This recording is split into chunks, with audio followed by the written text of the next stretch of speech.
It was a cool spring morning in Manhattan, and the NBC studios were buzzing with quiet anticipation.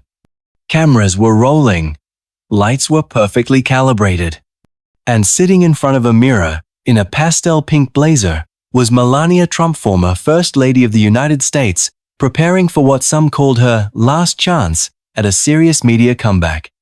She was 55 now, elegant, composed, and for the second time in just a few months, she was about to step back into the public spotlight, not as someone's wife, not as a ceremonial figure, but as a voice. A co-host. A commentator.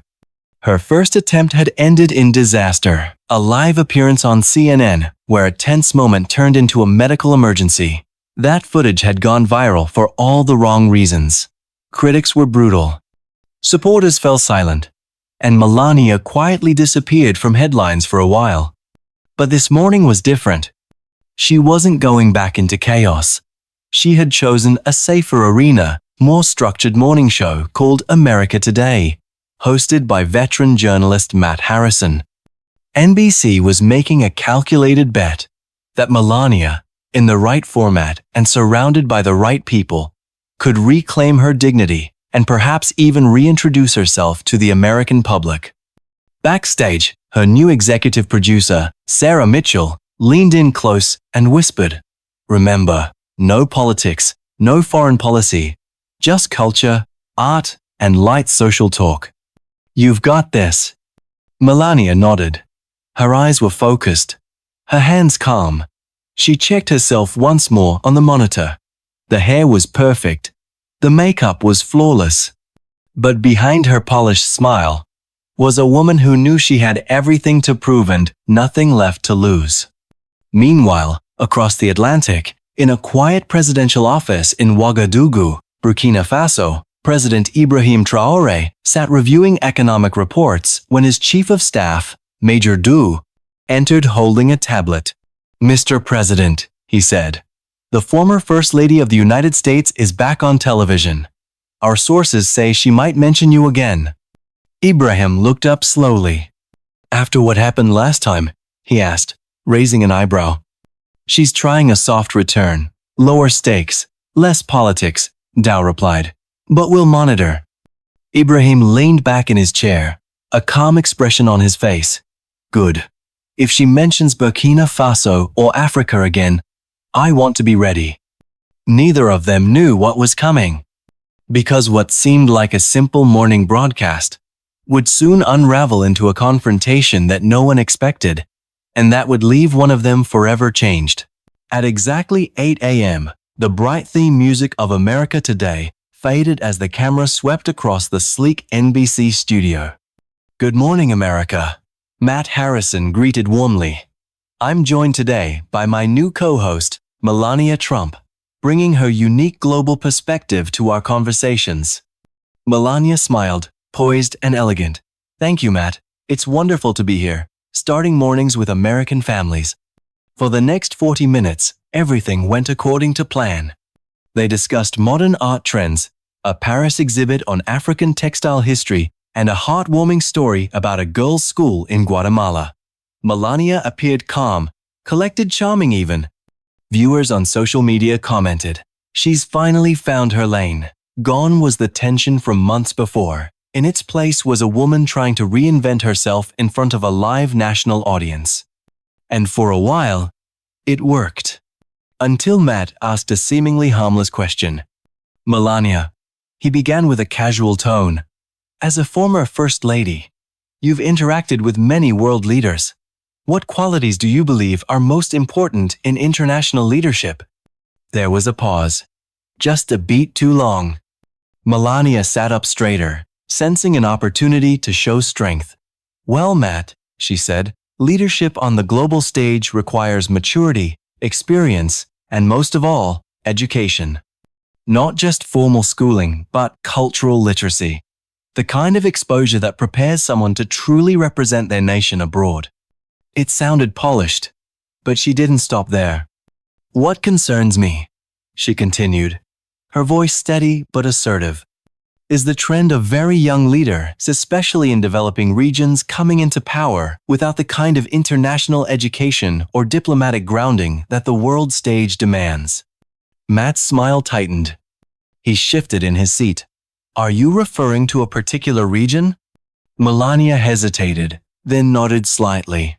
Take Africa, for example. You have leaders in their 30s barely older than students running entire nations. They may be popular at home, but international diplomacy isn't about charisma. It's about competence. She didn't name anyone, but everyone watching who followed global affairs knew exactly who she meant. And 5,000 miles away, in Burkina Faso, President Ibrahim Traoré was watching, his eyes narrowing.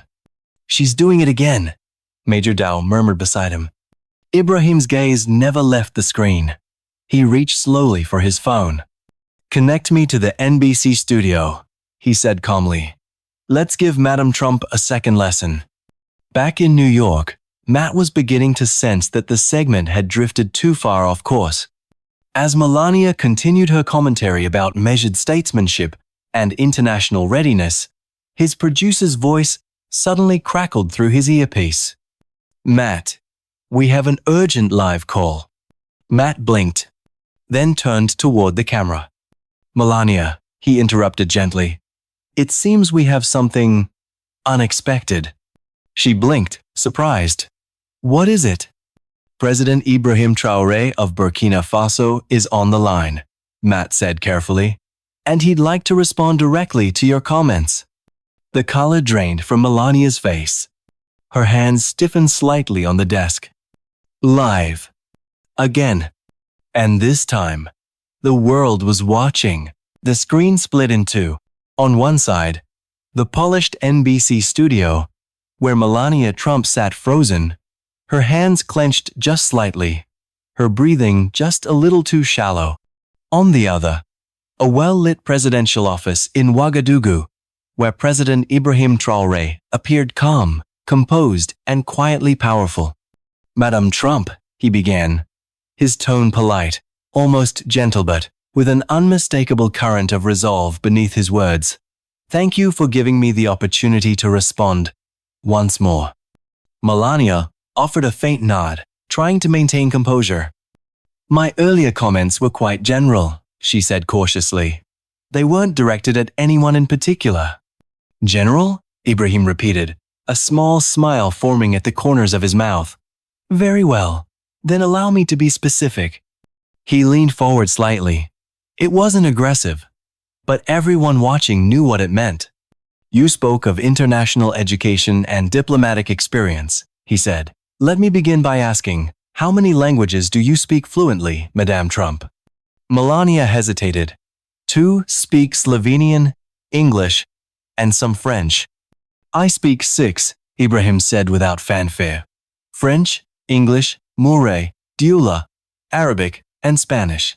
Does that meet your standards for international education? The blow landed softly but deeply. Melania straightened in her seat, trying to pivot. Well, language is just one part of it. Diplomatic experience is what truly matters. Diplomatic experience?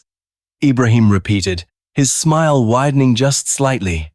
In the past 3 years, I've negotiated trade agreements with 23 countries, led regional peace talks in the Sahel, and addressed the United Nations twice. He paused for only a moment. And you, Madam Trump, what were your diplomatic contributions beyond hosting events at the White House? Melania's eyes darted downward, searching for a neutral response. But none came. Access, Ibrahim said softly, is not the same as competence. Access is given. Leadership is earned. Then, in one motion, he stood up and walked to a large wooden shelf behind him, lined with neatly arranged certificates and diplomas. As for formal education, he continued, since that too seems to be a measure of worth, allow me to clarify what perhaps your research team missed. He reached for a folder. Bachelor of Science in Geological Engineering from the University of Ouagadougou. Masters in Public Administration from the École Nationale d'Administration in Dakar. certification in international relations from Sorbonne, Paris, strategic leadership training from the Royal Military Academy, Sandhurst in the UK, and conflict resolution studies from Uppsala University in Sweden. He turned back toward the camera. Do these credentials satisfy your expectations, Madam Trump? Melania pressed her lips together, offering a quiet, "They're certainly impressive." Ibrahim tilted his head slightly. "But perhaps not enough, because I'm African." No, of course not," she replied quickly. "Then help me understand," he said, voice steady but unwavering. "How someone with your background, a modeling career, and a marriage to a powerful man feels qualified to evaluate the leadership credentials of elected officials who have dedicated their lives to public service." The studio fell into a dead hush. Even the crew stopped moving. Ibrahim returned to his chair but didn't sit down. Instead, he looked directly into the lens. "And so," he said, "before we continue this conversation about what qualifies a person to lead on the world stage, I have a few questions for you." Melania braced herself, because this time, the lesson wouldn't be about posture or tone or diplomacy. This time, it would be about facts. And they were coming fast. The tension in the NBC studio was now so thick, you could feel it through the screen. Melania Trump sat motionless, her smile long gone, her palms pressed tightly together on the desk. Across the world, President Ibrahim TRAORÉ stood before the camera, not angry, not raising his voice, but with the kind of unwavering control that made every word land like a quiet earthquake. "Let's begin with something simple," Ibrahim said. "You spoke of international leadership. Then, surely, Madame Trump, you must be familiar with the nations surrounding Burkina Faso." Melania blinked. "Can you name the capital of Niger?" he asked. "Or Mali?" She opened her mouth, but nothing came out. "Niamey," Ibrahim said, without pause. "And Bamako." He gave the studio a few seconds of silence to absorb the moment, then continued. "Burkina Faso shares borders with both. We maintain active diplomatic ties with each. These are basics any world leader should know, or anyone claiming to judge one." Melania shifted slightly in her seat. Her eyes darted toward Matt Harrison, but he didn't move. "And what are the top 3 exports of Burkina Faso?" Ibrahim asked next. "Do you know?" She hesitated. "2, not sure." "Gold, cotton, and livestock," he answered for her. "And our GDP growth over the past 2 years?" No reply. 8.7% per year, he said firmly. "Despite regional instability, climate challenges, and limited infrastructure, we've managed to grow because leadership means adaptation. It means results." Melania's lips parted, but she didn't speak. "And how many refugees has Burkina Faso taken in from neighboring Mali?" Ibrahim asked. No answer again. 15,000, he said. "We received them with dignity. With fewer resources than most Western countries, we still acted." Now Ibrahim stepped away from the camera for a moment. When he returned, he looked directly into the lens, not with anger, but with the kind of clarity that silences an entire room. "Madam Trump," he said, voice steady and precise, "if you cannot answer the most basic questions about my country, if you don't know our geography, our economy, or our role in the region, then what gives you the moral authority to question my qualifications?" The silence that followed was deafening. He paused, letting the moment breathe. And then, with a calm expression, he delivered the line that would soon travel across the world. "The difference between us," he said, "is not about education, or experience, or diplomacy. The difference is that I earned my position through merit, through service to my people, and you, Madam Trump, earned yours through marriage to a powerful man." Melania's face drained of color. Her fingers trembled on the desk. She tried to speak, but the words stuck in her throat. Matt Harrison sat frozen, the studio staff watching with wide eyes, unsure whether they were witnessing a political moment or something much deeper. Ibrahim didn't gloat. He didn't smirk. He simply stood there, composed, grounded in facts and self-respect. And that, he concluded, is why leadership cannot be inherited. It must be lived. Melania looked down, her voice barely audible. I didn't mean. But it was too late. Because the moment had passed, and the world had already heard the truth. In the long, awkward silence that followed, the NBC studio transformed into something else entirely. It wasn't a morning show anymore. It was a courtroom of public opinion, a moment where polished image collided with undeniable truth. And Melania Trump, who had spent years curating a flawless, untouchable presence, was unraveling live on national television. Her hands were trembling now. She gripped the edge of the desk, trying to ground herself. Her voice, when she finally spoke, was paper-thin.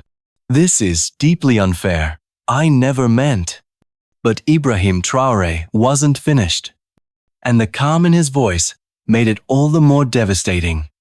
Madam Trump, he said, still standing, still composed, I don't speak to you today out of bitterness or anger. I speak because I have a duty. Not just to defend my own record, but to stand for all the African leaders, scholars, educators, and public servants who are so often dismissed, overlooked, or patronized by those who mistake privilege for qualification. His words carried across the screen like thunder wrapped in velvet. I do not enjoy this moment, he continued, but I will not let it pass in silence. Melania looked toward Matt Harrison, searching for an exit, but the cameras were still rolling. The studio crew, stunned into silence, didn't dare call for a commercial break. And the viewers, millions of them across social media, were glued to their screens, watching history unfold. Ibrahim took a deep breath. You see, he said, this moment is not just about me. Or you. This is about how the world still views leadership through a filtered lens. A lens that favors Western accents over African achievements. That elevates exposure over effort. He stepped aside, revealing a tall window behind him. The city of Ouagadougou stretched out beyond the glass and light, pouring over buildings, streets, people going about their day. This is my home, he said. This is the nation I serve. And I have served it not through luxury or inheritance, but through war zones, hunger crises, youth programs, and late nights spent writing policy by candlelight. Melania swallowed hard, visibly shaken. I have walked the dust of villages with no running water, Ibrahim said. I have sat with elders who speak wisdom without ever learning to read. I have led a nation not with cameras, but with conviction. And then, softly, almost too softly, he said, so when someone questions my qualifications, I take it personally. Matt Harrison finally tried to intervene. Mr. President, perhaps we could redirect. But Ibrahim raised a hand gently. One moment, Matt. Then he turned back to Melania. Do you know what it feels like? He asked. To earn every inch of your journey. To face down critics, enemies, even death threats, only to be told you're not qualified because you weren't educated in the right city or born with the right passport? Melania didn't answer. She couldn't. Leadership, he said, is not a title. It's a burden. And true leaders don't diminish others to feel powerful. They rise so others may rise with them. By now, Melania's eyes were glassy, her breathing uneven. Madam Trump, he said finally, his tone softer, now almost kind. I don't wish you harm. I don't wish to humiliate you. But I do wish to invite you and others who think like you to rethink what you believe leadership looks like. He gave the camera a last look, then nodded politely. I thank you for the time. And with that, the screen faded to black. The silence in the NBC studio stretched on for several agonizing seconds. Matt Harrison looked off camera, unsure what to say. Producers scrambled. The control room buzzed with chaos. And Melania? She sat still as stone. Her mascara beginning to smudge. Her carefully constructed image cracking before millions of viewers. Finally, the network cut to commercial. But the damage was done. Within minutes, clips of the exchange were flooding social media.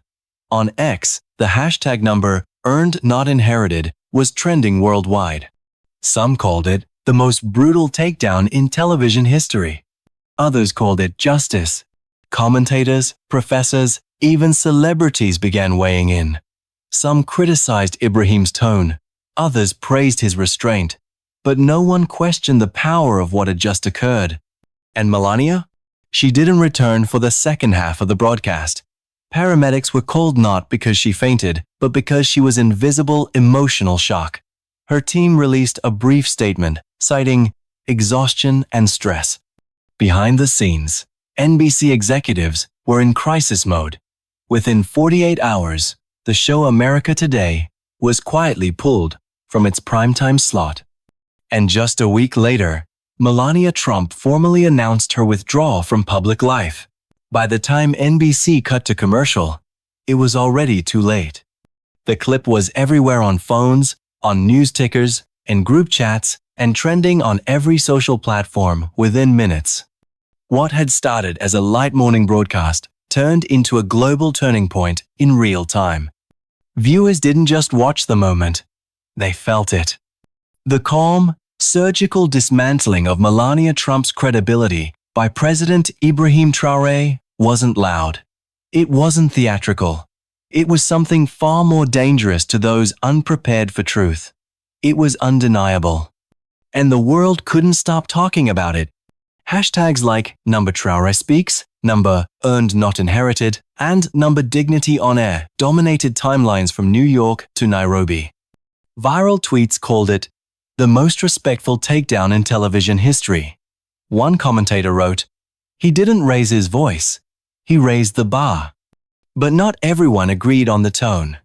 A few voices in media called Ibrahim too sharp, overly pointed, or emotionally cold. One prominent columnist said, he could have made the same points with a bit more grace. But others quickly pushed back. He was more than graceful. A young African-American professor tweeted, "He was measured, factual, and calm far more than most people would be when their identity and intellect are questioned on international television." The moment quickly became more than a viral event. It became a case study. University professors paused lectures to discuss it. News anchors debated it live on air. Diplomats whispered about it behind closed doors. And students, especially across Africa, began quoting it like scripture. Leadership is not a title. It's a burden. Access is not competence. I earned my position. You inherited yours. The lines became mantras. People printed them on shirts, turned them into TikToks, and edited them into motivational reels. For a generation tired of polished privilege being mistaken for substance, Ibrahim's words struck deep. And as the dust settled, the fallout for Melania was immediate and complete. She never returned to America Today. NBC, facing overwhelming backlash and internal division, canceled the show just days later. Behind the scenes, sponsors began pulling out. Meetings about future First Lady programming were shelved indefinitely. Then came the statement. Released through her legal team, it read simply, "Mrs. Trump is stepping away from public life to focus on her family and well-being. She is requesting privacy and peace during this time. No interviews, no appearances, no rebuttal. Just silence." Friends close to her told reporters she was devastated, not just by the content of the exchange, but by how quickly the world turned. She thought this would be her redemption, one insider said quietly. Instead, it became her retreat. Within a month, Melania quietly relocated to a private estate in Slovenia.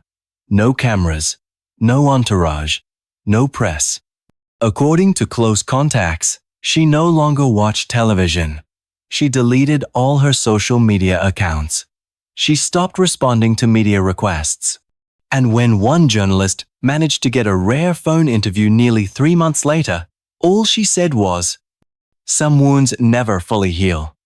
Meanwhile, Ibrahim TRAORÉ returned to his presidential duties without a word.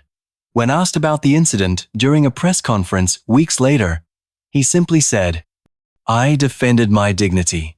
I defended the dignity of my country. I don't regret telling the truth, especially when the world needs more of it. And that was it. No victory lap. No media tour. Just silence and service. But the echo of his words lived on. 6 months later, communication and political science departments across the world began teaching the TRAORÉ exchange as a case study in rhetoric, leadership, and media power. It wasn't just about what was said, it was about how it was said. It became the modern standard for graceful confrontation. And Melania? She became a cautionary tale. Not of malice, not even of ignorance, but of what happens when someone underestimates the weight of their words and speaks from a pedestal rather than from understanding. There was no headline that could fully capture what had happened. No camera angle that could summarize the silence. No script that could restore what had been lost. Because that day on live television, something shifted. It wasn't just about two public figures. It was about a world waking up to a new understanding of what real leadership looks like: quiet strength, lived experience, earned wisdom. And for many, it was the day the world finally said, merit matters more than legacy.